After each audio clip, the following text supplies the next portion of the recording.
आज स्वर्गीय राजीव गांधी जी की जन्म जयंती है और इस दिन को हम सद्भावना दिवस के रूप में मनाते हैं। अपने जीवन का सर्वस्व उन्हें अपने राष्ट्र के लिए दिया और सबसे बड़ी बात अगर मैं कहूं कि जीवन का बलिदान भी भारत के लिए दिया। और ऐसी परिस्थिति में जो उनका जो कंट्रीब्यूशन, योगदान जो पूरे राष्ट्र के लिए रहा है, भारत के लिए रहा है, उसको हमको स्मरण करना चाहिए। और जो उनका संदेश है सद्भावना की दृष्टि से, उस पर हमको आगे बढ़ कर के काम करने की आवश्यकता है।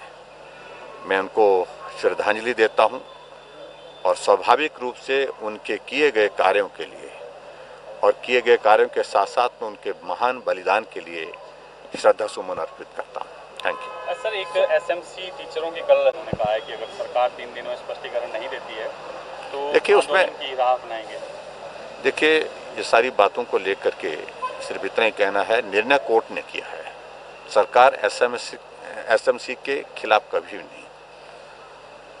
किसी नौजवान को रोजगार मिलना और रोजगार मिलने के बाद परिवार का उससे गुजारा होना, ये सचमुच में एक महत्वपूर्ण विषय होता है और उस दृष्टि से सरकार की ओर से पूरा उनको सहयोग जो दिया जा सकता था वो दिया गया है। निर्णय कोर्ट का है, इसलिए इस पर टिप्पणी करना उचित नहीं है। फिर भी उसके बावजूद कानूनी सारी उसकी पेचीदगियों को हम उसको देख रहे हैं और उसमें जो भी मदद करने का रास्ता अगर निकल सकता है तो उसको निकालने की कोशिश भी करेंगे। लेकिन जहां तक आंदोलन की बात है, इन सारी बातों को उनको भी समझना चाहिए।